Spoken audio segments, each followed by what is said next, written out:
이거 당장 벗으세요. 어머니를 떠나보낸 슬픔이 채 가시기도 전이었습니다. 곡소리가 끊이지 않는 장례식장 한복판에서 저는 시어머니의 손목을 거칠게 낚아챘습니다. 시어머니의 앙상한 손목 위에서 번쩍이는 그것. 3년 전 제가 식당 불판을 닦으며 손톱이 닳도록 고생해 모은 돈으로 친정엄마 칠순 선물로 해드렸던 10돈짜리 순금 팔찌였습니다. 엄마의 유품이 되어 돌아와야 할 그 소중한 보물이 왜 지금 이 여자의 손목에서 천박하게 빛나고 있는 걸까요? 주변의 시선은 순식간에 차갑게 얼어붙었습니다. 조문객들의 수군거림이 장례식장의 공기를 메웠지만 제 눈에는 오직 그 노란 금빛만 보였습니다. 남편은 제 손을 거칠게 뿌리치며 도리어 소리를 질렀습니다. 장모님 팔찌, 자기 엄마 드린 게 뭐가 문제냐며 초상집에서 미친년처럼 굴지 말고 당장 망신 그만 시키라고 저를 밀치더군요. 바닥에 고꾸라지며 마주한 영정사진 속 엄마는 말이 없으셨습니다.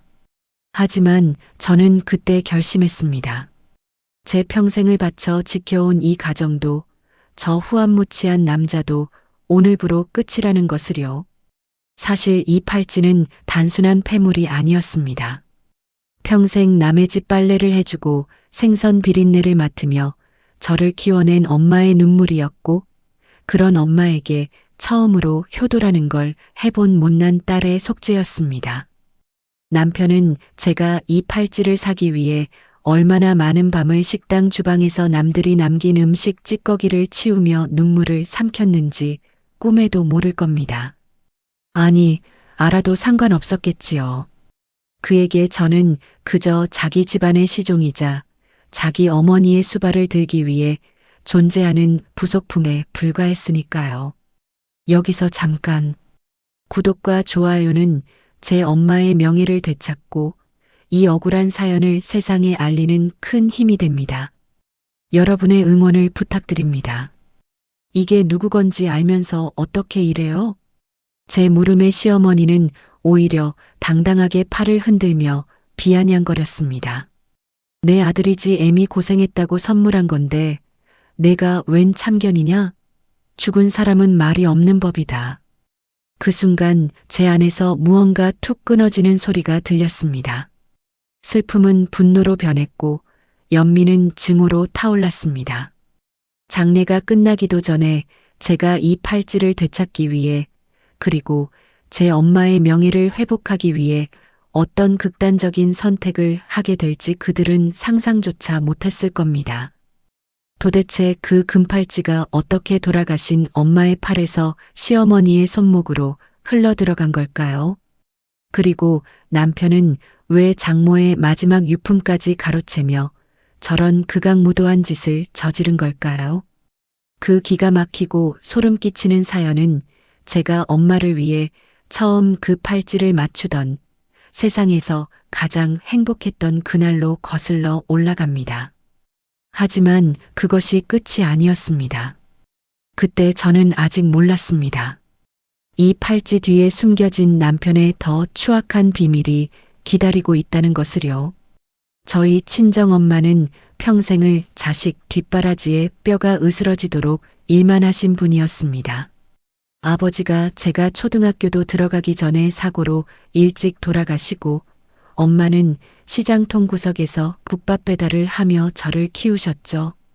겨울이면 손등이 거북이 등껍질처럼 갈라져 피가 맺히는데도 엄마는 그 손으로 제 등록금을 보태고 시집갈 미천을 마련하셨습니다. 그런 엄마에게 변변한 금반지 하나 해드리지 못한 게 제 인생의 가장 큰 한이었습니다. 결혼하고 나면 형편이 좀 필 줄 알았습니다. 하지만 남편은 겉보기엔 멀쩡한 직장인이었지만 사실 지독한 마마보이의 짠돌이였습니다. 본인 월급은 고스란히 자기 엄마에게 갖다 바치며 효자 노릇을 했고 저에게는 최소한의 생활비만 주며 가계부 10원 단위까지 검사했습니다. 시댁의 제사나 생신 때마다 수십만 원씩 깨지는 건 당연하게 여기면서도 제가 친정엄마 생신에 내복 한 벌 사드리는 것조차 당신 친정은 왜 그렇게 바라는 게 맞냐며 눈을 부라렸습니다. 저는 결심했습니다. 구걸하듯 남편에게 손 벌리지 않고 내 힘으로 엄마에게 세상에서 가장 멋진 선물을 해주겠다고요. 그때부터 제 비밀스러운 이중 생활이 시작되었습니다. 남편이 출근하고 나면 저는 곧장 인근 갈빗집으로 향했습니다.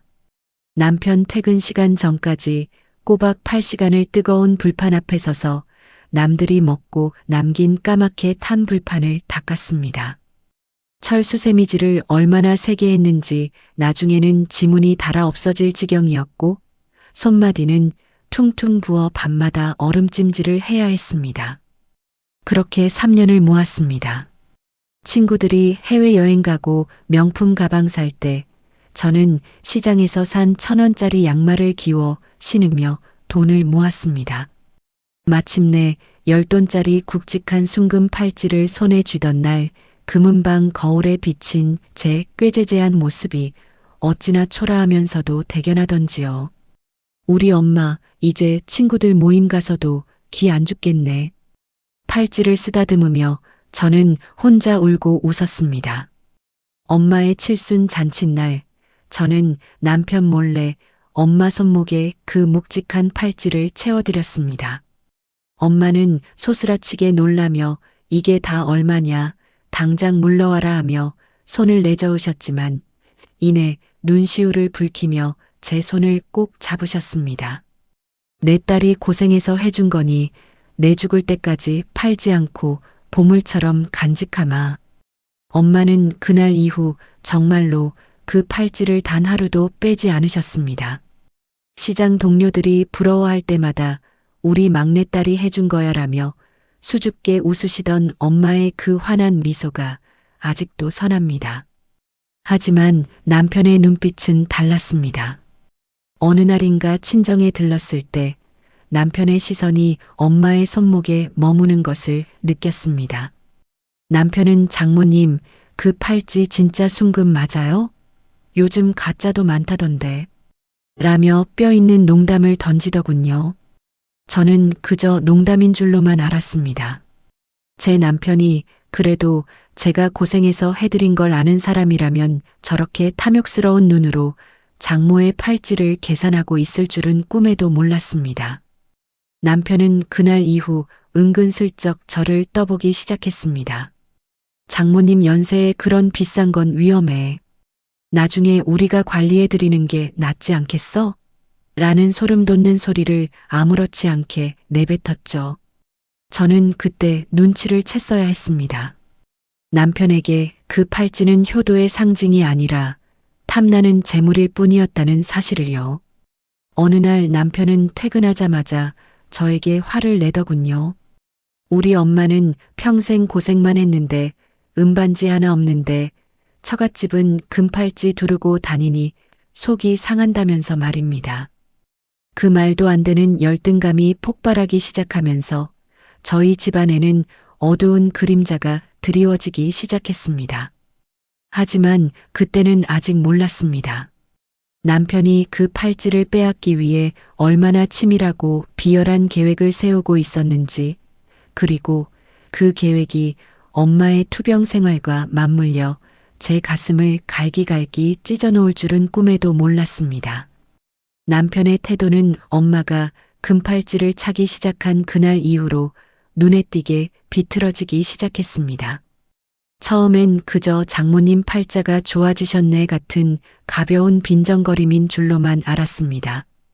하지만 시간이 지날수록 남편의 말엔 가시가 돋아났고 그 가시는 정확히 제 가슴 가장 연약한 곳을 찔러댔습니다. 남편은 퇴근하고 돌아와 식탁에 앉을 때마다 마치 약속이라도 한 듯 자기 엄마 이야기로 말문을 열었습니다. 우리 엄마는 말이야, 시장에서 나물 팔아나 가르칠 때 손가락이 다 굽었어. 그런데도 금반지 하나 살 줄을 몰랐던 사람이야. 당신은 그런 시어머니 마음을 조금이라도 헤아려 본 적 있어? 남편의 논리는 늘 기적 같았습니다. 시어머니가 고생한 것과 제 친정엄마가 금팔찌를 선물 받은 것이 대체 무슨 상관이란 말입니까? 남편은 제가 식당 알바를 하는 줄은 꿈에도 모르고 제가 생활비에서 돈을 빼돌려 친정에 바친다고 굳게 믿고 있었습니다. 제가 아무리 아니라고 제 손때 묻은 돈으로 정당하게 번 거라고 설명해도 그는 믿으려 하지 않았습니다. 오히려 당신 같은 전업주부가 무슨 돈이 있어서 그런 걸 사? 다 내 지갑에서 나간 돈이지. 라며 책상을 내리치기 시작했습니다. 그의 눈에는 제 노고가 보이지 않았습니다. 오직 제 친정엄마 손목에서 번쩍이는 그 금덩어리가 본인 어머니의 구부러진 손가락에 대한 모욕이라고 생각하는 듯 했습니다. 남편의 비뚤어진 효심은 곧 지독한 열등감으로 번졌습니다.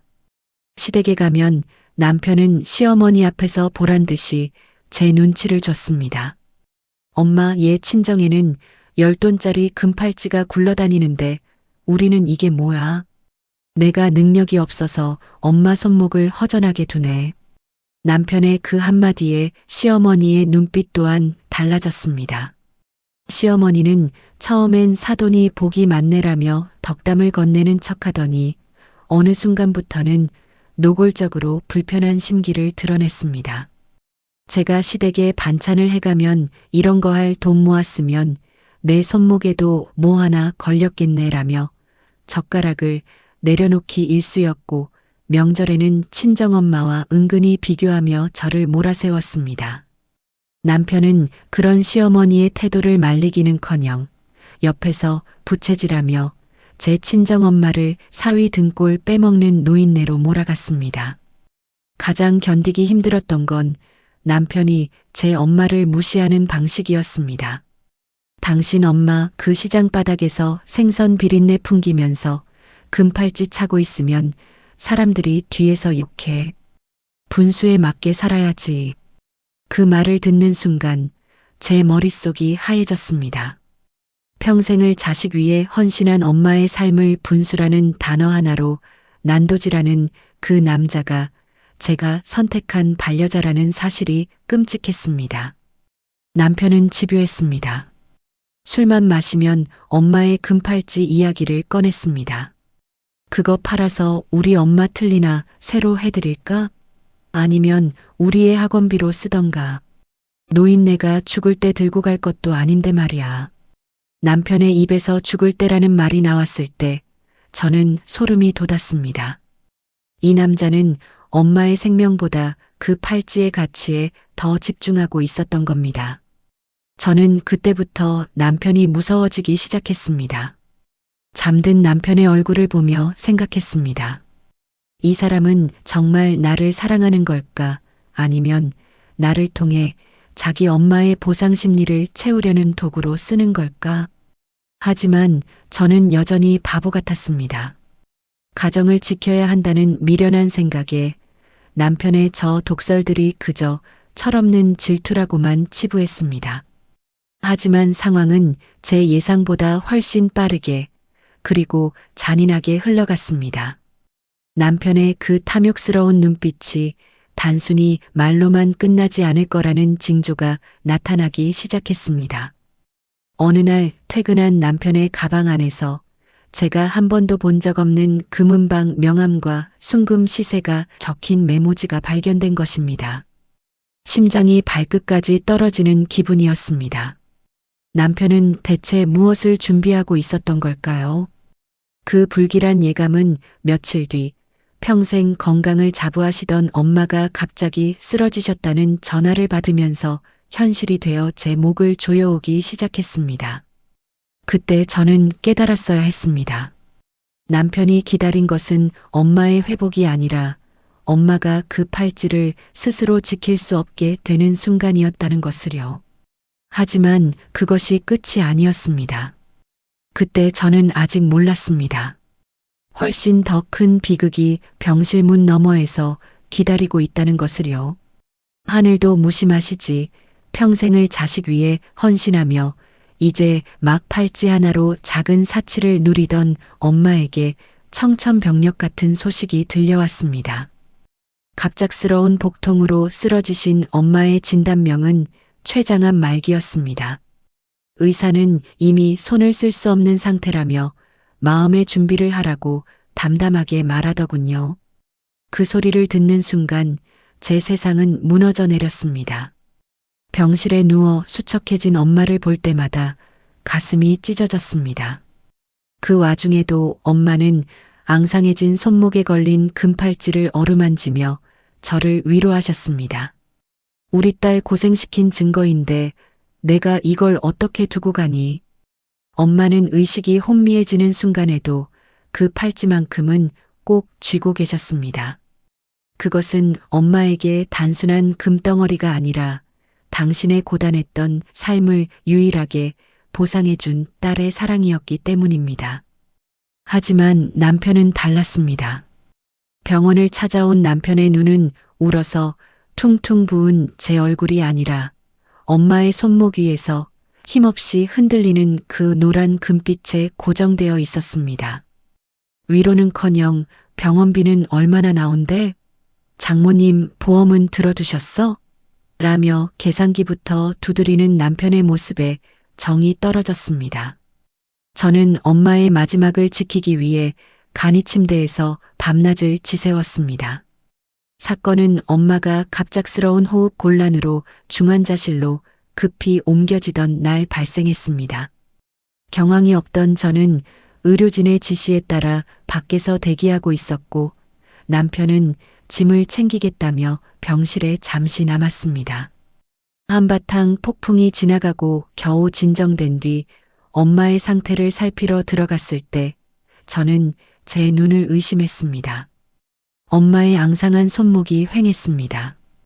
그토록 소중히 여기시던 살점이 떨어져 나가는 한이 있어도 절대 빼지 않겠다던 그 팔찌가 감쪽같이 사라진 겁니다. 심장이 미친 듯이 뛰기 시작했습니다. 간호사에게 물으니 면회왔던 사위분이 귀중품이라 분실 위험이 있다며 직접 보관하겠다고 가져갔다는 겁니다. 서둘러 남편에게 전화를 걸었습니다. 남편은 평소보다 지나치게 차분한 목소리로 전화를 받더군요. 아, 그거 중환자실 들어가는데 거추장스럽잖아. 내가 집에 가서 금고에 잘 넣어뒀어. 장모님 기운 차리시면 그때 다시 채워드리면 되지. 뭘 그렇게 유난이야? 그 말을 믿었습니다. 아니, 믿고 싶었습니다. 제 남편이 그래도 한 집안의 가장이라는 사람이 죽음을 목전에 둔 장모의 몸에서 유품이 될지도 모를 물건을 탐욕으로 훔쳐갔으리라고는 상상조차 하고 싶지 않았기 때문입니다. 하지만 제 직감은 자꾸만 불길한 신호를 보냈습니다. 남편의 목소리에는 슬픔보다 미세한 흥분이 섞여 있었으니까요. 엄마의 병세는 하루가 다르게 악화되었습니다. 엄마는 의식이 돌아올 때마다 힘없는 손으로 자신의 손목을 더듬으셨습니다. 팔찌가 없다는 걸 아시고는 힘겹게 제 손을 잡으며 물으셨죠. 그 팔찌 어디 있냐고, 혹시 사위가 가져갔냐고 말입니다. 저는 거짓말을 할 수밖에 없었습니다. 남편이 잘 보관하고 있으니 걱정 말라고, 나중에 건강해지면 다시 찾아고 엄마를 안심시켰습니다. 하지만 엄마가 마지막 숨을 몰아쉬며 제 손을 꼭 잡으시던 그 순간까지도 팔찌는 돌아오지 않았습니다. 남편은 깜빡하고 안 가져왔네. 내일 가져올게라는 핑계로 차일피일 미루며 엄마의 마지막 길을 배웅할 기회조차 뺏어버렸습니다. 엄마는 결국 그 소중한 딸의 선물을 다시 보지 못한 채 눈을 감으셨습니다. 엄마가 돌아가시고 장례식장을 예약하던 그 바쁜 와중에도 제 머릿속엔 오직 한 가지 생각뿐이었습니다. 그 팔찌는 정말 금고에 있을까? 남편의 뻔뻔한 얼굴 뒤에 숨겨진 그 추악한 진실의 꼬리가 서서히 드러나기 시작했습니다. 장례 첫날 검은 상복을 입고 나타난 남편의 가방 안에서 우연히 떨어진 한 장의 메모지.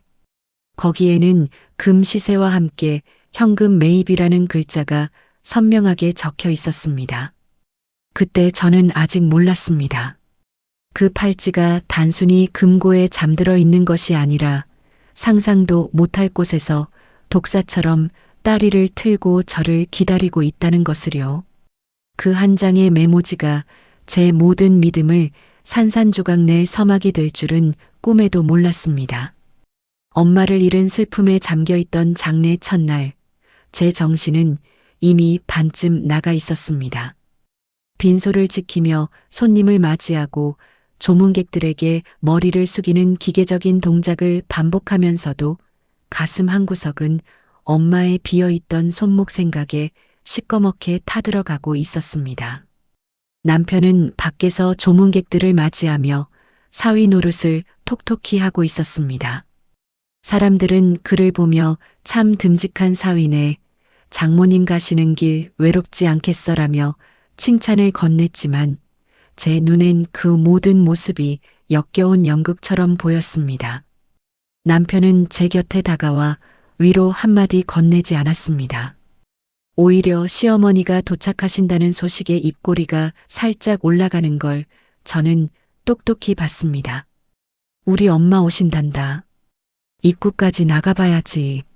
남편은 마치 귀한 손님이라도 모시러 가는 듯 버선발로 뛰어나갔습니다. 슬픔에 잠긴 아내보다 본인 어머니의 도착이 더 중요했던 그 남자의 뒷모습을 보며 저는 억장이 무너졌습니다. 장례식장에 도착한 시어머니는 검은 옷을 차려입으셨지만 얼굴엔 상주를 위로하는 기색이라곤 눈을 씻고 봐도 없었습니다. 에구, 사돈이 팔자가 사나워 일찍 갔네. 고생만 하다 가니 오히려 시원하겠어. 영정사진 앞에서 내뱉는 그 무심하고 잔인한 한마디에 피가 거꾸로 솟았습니다. 하지만 저는 상주로서의 도리를 다하기 위해 입술을 깨물며 참았습니다. 사건은 시어머니가 겉옷을 벗고 팔을 걷어붙이며 조문객들에게 내놓을 음식을 나르겠다고 나섰을 때 터졌습니다. 시어머니가 쟁반을 들고 제 옆을 지나가는 순간 제 시야에 익숙하고 강렬한 노란빛이 박혔습니다. 시어머니의 앙상하고 쭈글쭈글한 손목 위에서 엄마가 그토록 소중히 여기던 그 10돈짜리 순금 팔찌가 번쩍이고 있었습니다. 순간 심장이 멎는 것 같았습니다. 눈앞이 하얘지고 귀에선 이명이 들렸습니다. 설마 했습니다. 남편이 집에 잘 보관하고 있다던 그 팔찌, 엄마가 중환자실 가기 직전까지 차고 계셨던 그 유품이 왜 지금 이 여자의 손목에 걸려 있는 걸까요? 저는 나도 모르게 시어머니의 팔을 낚아챘습니다. 이거 우리 엄마 거잖아요. 어머니가 이걸 왜 차고 계세요? 제 날카로운 비명에 장례식장의 소란이 단번에 잦아들었습니다. 모든 시선이 저희에게 꽂혔습니다. 시어머니는 당황한 기색도 없이 제 손을 획 뿌리치며 도리어 눈을 부라렸습니다. 이게 미쳤나? 어디서 사람 팔을 함부로 잡아?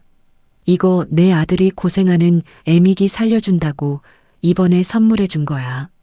내가 뭔데 상관이야. 그 소란에 남편이 달려왔습니다. 남편은 제 눈을 피하며 다짜고짜 저를 구석으로 끌고 갔습니다. 당신 미쳤어? 하객들 다 보는데 지금 뭐 하는 짓이야? 남편의 목소리는 분노로 부들부들 떨리고 있었습니다. 하지만 저는 물러서지 않았습니다. 당신이 보관한다며 엄마 유품이 왜 어머님 손에 있냐고. 남편은 소름 끼치도록 차분하게 그리고 비열하게 말했습니다. 장모님 어차피 돌아가셨잖아. 죽은 사람이 금덩어리 차고 가서 뭐해? 그럴 바엔 평생 고생만 한 우리 엄마 드리는 게 자식된 도리지. 내가 번 돈으로 산 건데 내 맘대로 못해? 그 순간 저는 깨달았습니다. 이 남자는 처음부터 엄마의 죽음을 기다리고 있었던 겁니다. 엄마가 의식을 잃어가는 그 처절한 순간에 남편은 장모의 손목에서 금을 벗겨내며 자기 어머니에게 줄 선물을 챙겼다는 사실이 소름 끼치게 다가왔습니다. 탐욕과 이기심에 눈이 먼 괴물이 제 남편이라는 사실에 온몸에 닭살이 돋았습니다. 시어머니는 옆에서 한술 더 떴습니다. 죽을 노인네가 찬 것보다 산 사람이 찬 게 금값 제대로 하는 거지. 예, 너는 친정이 망해도 시댁은 챙겨야 하는 법이다. 시어머니의 그 뻔뻔한 조롱 뒤로 남편의 굳게 담은 입술이 보였습니다. 그는 전혀 미안해하지 않았습니다. 오히려 본인이 대단한 효도를 했다는 듯 의기양양한 표정이었습니다. 저는 그들의 검은 속내를 마주하며 억눌러왔던 모든 인내심이 바닥나는 것을 느꼈습니다. 그리고 동시에 저들이 절대 예상하지 못한 반전의 카드가 제 손에 있다는 사실을 떠올렸습니다. 남편은 제가 그 팔찌를 위해 어떤 준비를 해두었는지 전혀 모르고 있었습니다. 하지만 그것이 끝이 아니었습니다. 그때 저는 아직 몰랐습니다. 제가 이 증거를 꺼내 들었을 때 남편이 얼마나 더 추악하게 바닥으로 추락할 준비가 되어 있는지 말입니다. 그리고 그 한 통의 전화가 이 장례식장을 완벽한 심판의 장으로 바꿔놓을 줄은 꿈에도 몰랐습니다. 장례식장 식당 한복판에서 시어머니의 손목을 잡고 대치하는 저를 보며 남편은 마치 제가 큰 죄라도 지은 사람인 양 몰아세웠습니다. 그는 주변 사람들에게 들으라는 듯 큰 소리로 떠들었죠. 여러분, 제 아내가 상중이라 정신이 좀 나갔나 봅니다. 우리 엄마가 차고 있는 건 제가 따로 사드린 건데 이걸 장모님 거라고 우기며 행패를 부리네요. 그 뻔뻔한 목소리에 문상객들의 시선이 따가워졌습니다. 몇몇은 혀를 차며 저를 정신 나간 여자 취급하기 시작했습니다. 시어머니는 한술 더 떠서 바닥에 주저앉아 통곡하는 신용을 했습니다. 에구, 내가 내 아들한테 선물 하나 받은 게 무슨 죽을 죄라고 사돈 초상집에서 이런 망신을 당하나? 사돈이 하늘에서 보면 참 잘도 가르쳤다고 하시겠네. 엄마의 영정사진 앞에서 제 교육 방식까지 들먹이는 그 여자의 입술을 당장이라도 꿰매버리고 싶었습니다. 남편은 저를 구석으로 거칠게 밀어넣으며 귓속말을 퍼부었습니다. 좋은 말로 할 때 가만히 있어. 장모님 마지막 가시는 길 망치고 싶어? 이건 내가 백화점에서 산 거야. 증거도 없으면서 어디서 생사람을 잡아. 남편은 아주 치밀했습니다. 제가 식당에서 불판 닦으며 현금으로 돈을 모았다는 걸 알고 있었기에 제가 그 팔찌를 샀다는 영수증이 없을 거라고 확신하고 있었던 겁니다. 그는 제가 엄마에게 팔찌를 채워주던 날 남편 몰래 선물했던 그 비밀을 역이용하고 있었습니다. 제가 제 돈으로 샀다는 증명을 못하니 자기 마음대로 내가 산 내 물건이라고 이름을 붙여버린 것이죠. 탐욕에 눈이 먼 그들에게 장모의 유품은 그저 임자 없는 돈뭉치에 불과했습니다. 하지만 남편이 간과한 사실이 하나 있었습니다. 저는 바보가 아니었습니다.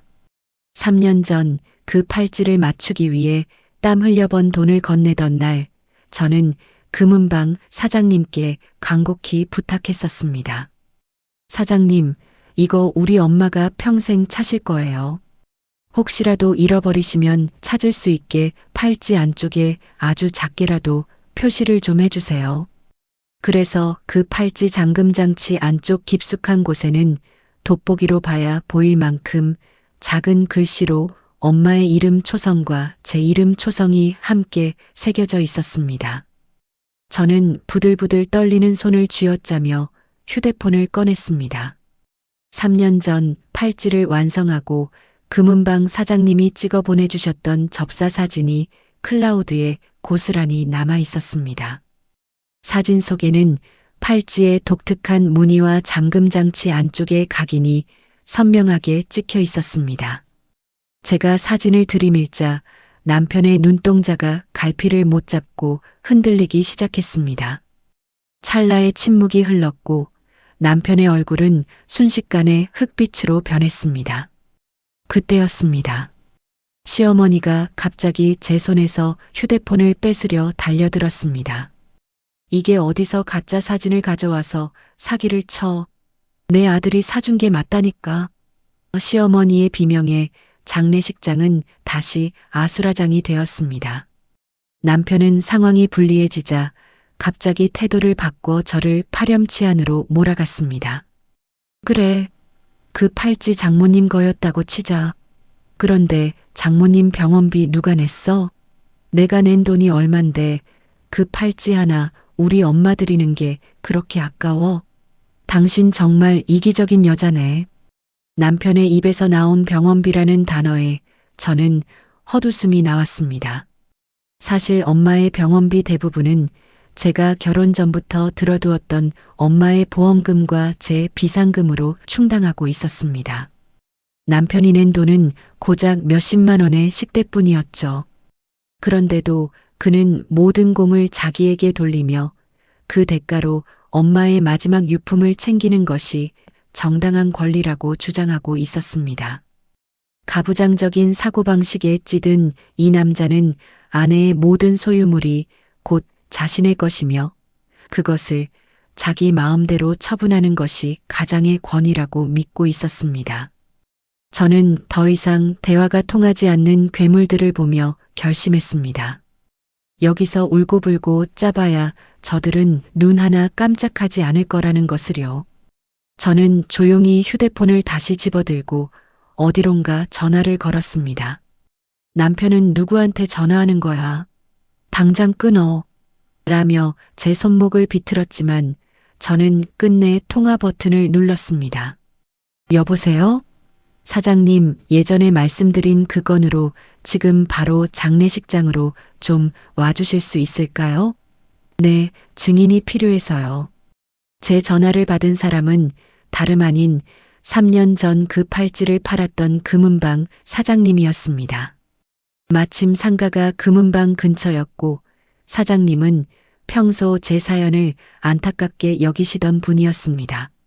남편은 사장님이 온다는 말에 당황하며 시어머니의 손목에서 팔찌를 억지로 빼앗으려 했습니다. 하지만 욕심 많은 시어머니는 안 돼. 내 거야. 내 아들이 준 거야. 라며 팔을 휘둘렀고 그 추악한 몸싸움은 모든 문상객이 지켜보는 앞에서 실시간으로 생중계되었습니다. 그때 저는 보았습니다. 남편의 주머니에서 삐져나온 또 다른 종이 한 장을요. 그것은 팔찌를 담았던 케이스도 보증서도 아니었습니다. 바로 인근의 다른 금거래소에서 받은 매입 견적서였습니다. 남편은 이 팔찌를 시어머니에게 선물하는 척 생색만 내고 장례가 끝나자마자 팔아치워 자기 비자금을 챙길 계획이었던 겁니다. 하지만 그것이 끝이 아니었습니다. 사장님이 도착하기 직전 남편의 휴대폰으로 온 한 통의 메시지가 제 눈에 들어왔습니다. 그 메시지 내용은 제가 상상했던 것보다 훨씬 더 더럽고 추악한 진실을 담고 있었습니다. 그 한 문장이 이 모든 비극의 진짜 원인이었다는 것을 저는 그때야 깨달았습니다. 아수라장이 된 장례식장 식당 바닥에서 남편과 시어머니가 팔찌를 두고 실랑이를 벌이는 동안 남편의 휴대폰이 바닥으로 떨어졌습니다. 요란한 진동음과 함께 화면이 밝아졌고 저는 홀린 듯 그 화면을 내려다보았습니다. 박대리라는 이름으로 온 메시지 한 통. 하지만 그 내용은 결코 직장 동료 사이의 대화가 아니었습니다. 자기야, 나 가방 결제해야 하는데 언제 보내줘? 저번에 말한 그 금팔찌 처분했다며? 순간 심장이 멈추는 것 같았습니다. 머릿속이 윙윙거리며 세상이 뒤집히는 기분이었습니다. 남편이 장모의 유품을 훔친 이유가 단순히 비뚤어진 효심 때문이 아니었습니다. 그는 바람을 피우고 있었고 상간녀의 명품 가방값을 대기 위해 사경을 헤매는 장모의 손목에서 금을 훔쳐냈던 겁니다. 시어머니에게 채워준 건 그저 잠시 보관하는 척하며 생색을 내기 위한 수단이었을 뿐 장례가 끝나면 바로 빼앗아 팔아치울 속셈이었습니다. 저는 떨리는 손으로 남편의 휴대폰을 낚아챘습니다. 남편은 사색이 되어 달려들었지만 이미 제 손은 메시지함을 샅샅이 뒤지고 있었습니다. 그 안에는 가관도 아닌 대화들이 가득했습니다. 장모 곧 죽을 것 같아. 죽기 전에 그 팔찌만 챙기면 자기 가방 사줄 수 있어. 병원비 핑계로 돈 좀 더 빼볼게. 사람이 어찌 이토록 잔인할 수 있을까요? 엄마가 중환자실에서 가쁜 숨을 몰아쉬며 저를 기다리던 그 시간에 사위라는 놈은 상간녀와 팔찌를 처분할 계획을 짜고 있었습니다.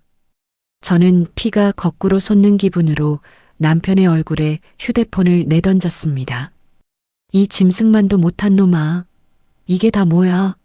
우리 엄마 팔찌 팔아서 그년 가방 사주려고 했어? 제 고함에 장례식장 안에 모든 사람이 숨을 죽였습니다. 조문객들은 이제 웅성거림을 넘어 경악 섞인 눈빛으로 남편을 바라봤습니다. 시어머니는 상황 파악도 못한 채 여전히 팔찌를 감싸쥐고 이게 어디서 내 아들한테 행패야.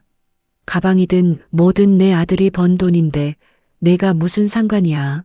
라며 제 머리채를 잡으려 들었습니다. 하지만 그때 장례식장 입구로 중년의 남성 한 분이 들어섰습니다. 바로 제가 불렀던 금은방 사장님이었습니다. 사장님은 제 전화를 받고 한달음에 달려오셨고 손에는 두툼한 장부를 들고 계셨습니다. 사장님은 난장판이 된 현장을 보더니 단호하게 걸어오셨습니다. 여기 무슨 일입니까? 아까 전화하신 팔찌 확인하러 왔습니다. 시어머니는 사장님을 보자마자 팔찌를 등 뒤로 숨기려 했습니다. 하지만 제 오빠와 사촌들이 이미 그들을 둘러싸고 있었습니다. 오빠는 차가운 목소리로 말했습니다. 어머니, 그 팔찌 당장 내놓으세요. 사장님이 직접 확인하실 겁니다. 시어머니는 사들부들 떨며 팔찌를 내놓지 않으려 발악했지만 오빠의 강압적인 기세에 결국 팔찌를 뺏기다시피 내주었습니다. 사장님은 돋보기를 꺼내 팔찌 잠금 장치 안쪽을 꼼꼼히 살피셨습니다. 그리고 장례식장에 모인 모든 사람이 들을 수 있도록 큰 소리로 말씀하셨습니다. 이 팔찌, 제가 3년 전에 이댁 따님께 직접 한 거 맞습니다. 여기 안쪽에 나의 보물, 엄마 사랑해라는 문구와 함께 모녀의 이름 초성이 아주 정교하게 새겨져 있어요. 이 디자인은 제가 주문 제작한 거라 세상에 단 하나뿐입니다. 남편의 얼굴은 이제 흙빛을 넘어 창백한 시체처럼 변했습니다. 사장님은 덧붙여 말씀하셨습니다. 당시 이 따님이 3년 동안 푼돈 모아오셨다며 손마디가 닿은 채로 결제하던 모습이 아직도 생생합니다. 그런데 이 귀한 물건이 왜 장모님 상가에서 이런 취급을 받고 있는 겁니까? 사장님의 그 한마디가 제 가슴을 후벼 팠고 동시에 남편의 비열한 거짓말을 완전히 박살냈습니다. 남편은 끝까지 발악했습니다. 네, 내가 돈 보탰어. 내 돈도 들어갔다고. 하지만 저는 이미 그의 계좌 내역을 훤히 알고 있었습니다. 남편은 3년 전 제가 팔찌를 살 때 단 10,000원 한 장 보탠 적이 없었습니다. 오히려 자기 엄마 용돈 챙겨주느라 제 생활비를 깎았던 인간이었죠. 시어머니는 이제 할 말이 없자 아예 바닥에 누워나 죽네. 며느리가 사람 잡네.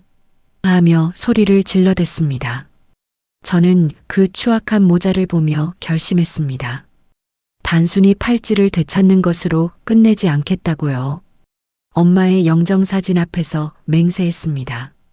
당신의 눈물을 닦아내기 위해 제가 닦았던 그 수천 개의 불판보다 더 뜨거운 지옥을 저들에게 맛보여주겠다고 말입니다. 그때 저는 보았습니다. 장례식장 입구에 서 있는 한 여자를요. 남편의 휴대폰 속 메시지 주인공, 그 상간녀가 눈치도 없이 남편을 찾아온 것이었습니다. 하지만 그것이 끝이 아니었습니다. 그때 저는 아직 몰랐습니다. 그 여자가 제 발로 이곳을 찾아온 것이 저에게는 얼마나 큰 행운이자 저들에게는 완벽한 파멸의 시작이 될 것인지를요. 장례식장 입구 화려한 차림으로 서성이는 한 여자를 본 순간 제 안의 마지막 이성이 끊어졌습니다. 남편의 휴대폰 메시지 속에서 가방 타령을 하던 그 상간녀가 제 엄마의 죽음 따위는 안중에도 없다는 듯 이곳까지 제 발로 기어들어온 것입니다. 남편은 그 여자를 발견하자마자 사색이 되어 달려가려 했지만 이미 제 사촌 형제들에게 가로막혀 바닥에 짓눌린 상태였습니다. 당신 이리로 와봐. 제 섯을 퍼런 목소리에 상간녀는 당황한 듯 뒷걸음질 쳤습니다. 저는 그녀의 명품 핸드백을 낚아채 바닥에 팽개쳤습니다. 이게 우리 엄마 유품 팔아서 사려던 그 가방이니? 죽어가는 노인네 손목에서 금붙이 떼어다 이런 걸 사고 싶었어? 제 고함의 장례식장은 순식간에 정적에 휩싸였습니다. 조문객들은 이제 경악을 넘어 분노 섞인 눈빛으로 남편과 그 여자를 번갈아 보았습니다. 남편은 바닥을 기며 제 바짓가랑이를 붙잡았습니다. 아니야, 당신이 오해한 거야. 그냥 아는 동료라고. 그 와중에도 거짓말을 내뱉는 그 입술이 징글징글했습니다. 저는 남편의 손을 거칠게 뿌리치며 시어머니가 가슴팍에 숨기고 있던 금팔찌를 기어이 빼앗아 높이 치켜들었습니다. 보이십니까? 이게 제 엄마가 돌아가시기 직전까지 차고 계셨던 팔찌입니다. 이 남자는 장모가 중환자실에서 사경을 헤매는 동안 이 팔찌를 훔쳤습니다. 그리고 자기 엄마에게 주는 척하면서 사실은 저기 서 있는 여자 가방 값을 대려고 했습니다. 이게 사람이 할 짓입니까? 제 폭로에 장례식장 여기저기서 욕설이 터져 나왔습니다. 세상에 짐승만도 못한 놈, 저게 사위냐, 도둑놈이지 하는 소리가 비수처럼 남편에게 꽂혔습니다. 시어머니는 끝까지 내 아들 앞길 망치지 마라. 그까짓 금덩어리 좀 탐낸 게 무슨 대수라고 라며 제 팔을 핥히었습니다. 저는 시어머니를 똑바로 응시하며 단호하게 말했습니다. 어머니, 착각하지 마세요. 이 팔찌만 뺏는 걸로 끝날 것 같습니까? 저는 가방 안에서 미리 준비해온 서류 뭉치를 꺼내 남편의 얼굴에 던졌습니다. 그것은 이혼 소장과 함께 그동안 남편이 시댁으로 몰래 빼돌린 돈, 그리고 상간녀에게 갖다 바친 카드 내역을 낱낱이 정리한 증거 자료였습니다. 남편이 제 명의의 아파트를 담보로 대출을 받으려 시도했던 정황까지 모두 들어 있었죠. 당장 내 집에서 나가세요. 제 짧고 단호한 명령에 남편은 헛웃음을 지으며 대들었습니다. 내 집? 우리가 같이 산 집이 왜 내 집이야? 나도 지분이 있어. 하지만 저는 비웃어 주었습니다. 그 집은 제가 결혼 전 친정아버지가 남겨주신 땅을 팔아 제 단독 명의로 해둔 집이었습니다. 마마보이 남편과 시어머니가 제 재산을 탐내며 은근슬쩍 자기들 소유인 양 행세해왔지만 법적인 주인은 오직 저뿐이었습니다. 법대로 하세요. 절도, 횡령, 부정행위. 당신이 장례식장에서 저지른 이 모든 만행, 증인이 여기 수십 명입니다. 남편은 그제야 사태의 심각성을 깨달은 듯 무릎을 꿇고 빌기 시작했습니다. 내가 미쳤었어. 한 번만 봐줘. 장모님 생각해서라도 이러면 안 되잖아.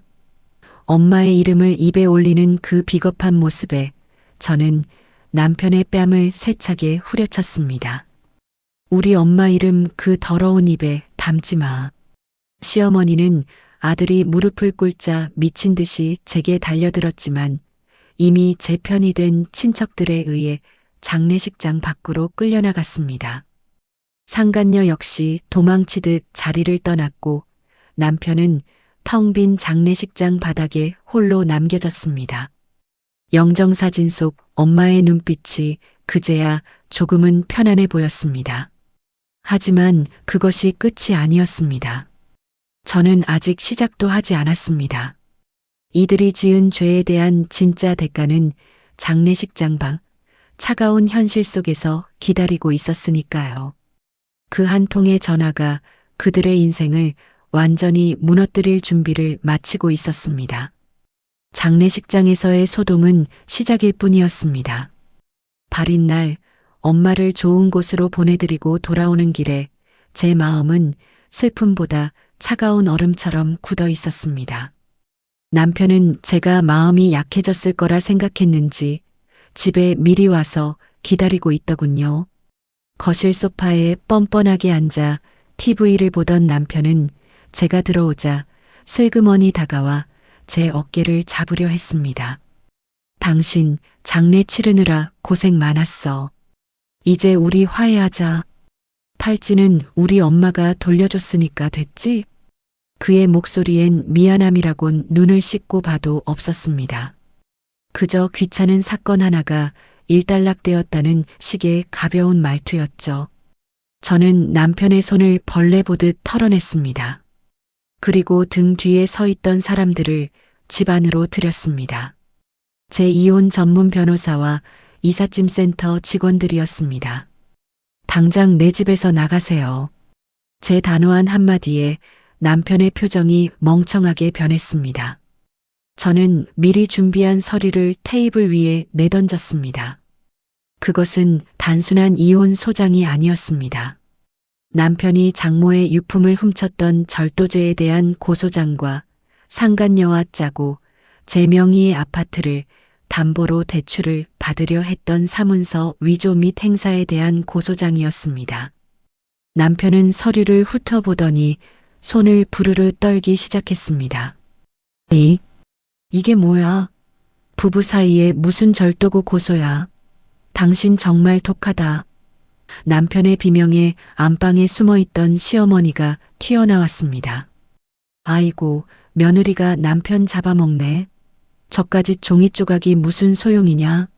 이 집은 우리 아들 집이기도 해. 저는 차갑게 비웃어 주었습니다. 어머니, 착각하지 마세요. 이 집, 제가 결혼 전 상속받은 특유 재산입니다. 기여도요? 생활비 한 푼 제대로 안 주고 본인 엄마 용돈만 챙긴 이 사람한테 무슨 기여도가 있습니까? 저는 변호사를 향해 고개를 끄덕였습니다. 변호사는 남편의 직장 상사에게 이미 보낸 불륜 및 범죄 행위 통보서 사본을 보여주었습니다. 공기업에 다니며 명예를 목숨처럼 여기던 남편에게 그것은 사형 선고나 다름없었습니다. 당신, 내 직장까지 건드려? 나 잘리면 위자료는 어떻게 줄 건데? 남편이 제 멱살을 잡으려 달려들었지만 이삿짐 센터 직원들에게 가로막혔습니다. 저는 남편의 눈을 똑바로 응시하며 말했습니다. 걱정 마. 위자료는 당신 퇴직금에서 압류할 거니까. 그리고 상간녀한테 준 명품 가방들, 그거 다 증여가 아니라 내 돈 횡령한 걸로 소송 걸었어. 그 여자도 곧 길바닥으로 나앉을 거야. 시어머니는 상황이 불리해지자 갑자기 제 다리를 붙잡고 빌기 시작했습니다. 애미야, 내가 잘못했다. 그 팔찌도 내가 탐나서 그런 게 아니라 아들이 주길래 그냥 받은 거야. 제발, 우리 아들 한 번만 살려줘라. 어제까지만 해도 제 머리채를 잡으려던 여자가 이제는 바닥을 기며 눈물을 닦는 꼴이 가관이었습니다. 저는 시어머니의 손을 차갑게 뿌리쳤습니다. 어머니가 엄마 팔찌 차고 조롱할 때 제 가슴이 어땠는지 아세요? 그건 금팔찌가 아니라 제 엄마 인생이었어요. 저는 직원들에게 명령했습니다. 남편과 시어머니의 짐을 거실 한복판에 다 꺼내놓으라고요. 빤스 한 장, 칫솔 하나까지 전부 박스에 담아 현관 밖으로 내던졌습니다. 남편은 미친 사람처럼 소리를 지르며 저항했지만 경찰까지 출동하자 결국 쫓겨나듯 집 밖으로 밀려났습니다. 복도에 널브러진 짐짝더미 위에서 시어머니는 곡소리를 냈고 남편은 허망한 표정으로 닫힌 문을 바라봤습니다. 그들은 몰랐을 겁니다. 제가 그동안 불판을 닦으며 모은 건 돈뿐만이 아니라 저들을 한 번에 무너뜨릴 수 있는 도끼와 치밀함이었다는 것을요. 이제 끝이에요. 저는 현관문 잠금장치 번호를 바꿨습니다. 그리고 거실에 홀로 앉아 엄마의 팔찌를 가슴에 품었습니다.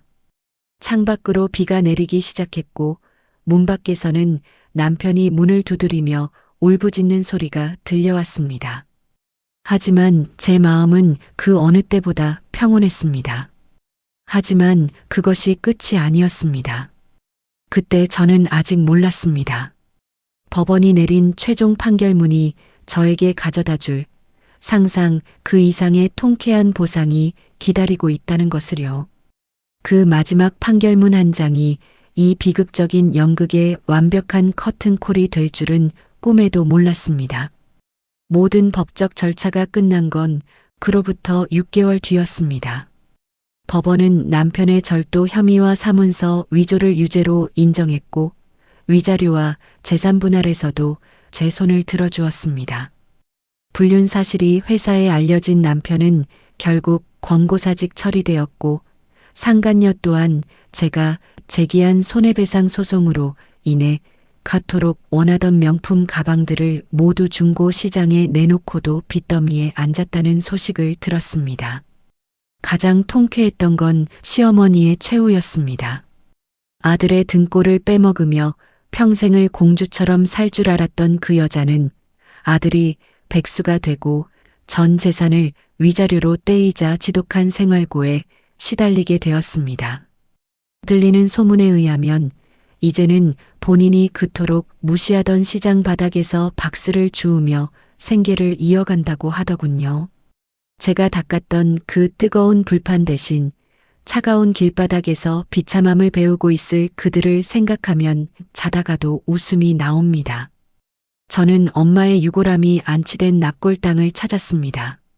그날 제 손에는 남편에게서 되찾은 10돈짜리 금팔찌가 들려 있었습니다. 하지만 저는 그 팔찌를 그대로 두지 않았습니다. 팔찌를 녹여 엄마와 저를 연결하는 작은 목걸이 2개로 다시 만들었습니다. 하나는 엄마의 유골함 곁에 두고 다른 하나는 제 목에 걸었습니다. 엄마, 이제 아무도 우리 거 못 뺏어가. 내가 다 지켰어. 납골당 유리창에 비친 제 모습은 예전에 기죽고 마른 여자가 아니었습니다. 스스로의 힘으로 가정을 정화하고 소중한 것을 지켜낸 당당한 한 인간의 얼굴이었습니다. 엄마는 아마 하늘에서도 잘했다. 내 딸 장하다 하며 제 손을 꼭 잡아주고 계실 겁니다. 여러분, 이 긴 이야기를 마치며 제가 꼭 드리고 싶은 말씀이 있습니다. 가족이라는 이름으로 혹은 사랑이라는 이름으로 여러분의 영혼을 갉아먹는 사람들을 무조건 참아주지 마세요. 참는 것이 미덕인 시대는 끝났습니다. 내가 나를 지키지 않으면 세상 그 누구도 나를 지켜주지 않습니다. 때로는 가장 가까운 사람이 가장 잔인한 적이 될 수 있다는 사실을 잊지 마세요. 악인들은 반드시 자신이 저지른 일에 대한 대가를 치르게 되어 있습니다. 제가 증명해 보이지 않았습니까? 지금 이 순간에도 억울함에 밤잠을 설치고 계신 분이 있다면 제 이야기가 작은 희망과 용기가 되었으면 좋겠습니다. 독해지십시오. 그리고 반드시 살아남아 그들이 무너지는 모습을 지켜보십시오. 제 판단이 옳았다고 그리고 제가 잘 싸웠다고 생각하신다면 댓글로 응원 한마디 부탁드립니다. 여러분의 따뜻한 위로가 저에게는 새로운 인생을 시작하는 큰 힘이 됩니다. 지금까지 제 사연을 끝까지 들어주셔서 진심으로 감사합니다. 여러분의 가정에는 오직 평안과 정의만이 가득하시길 빌겠습니다.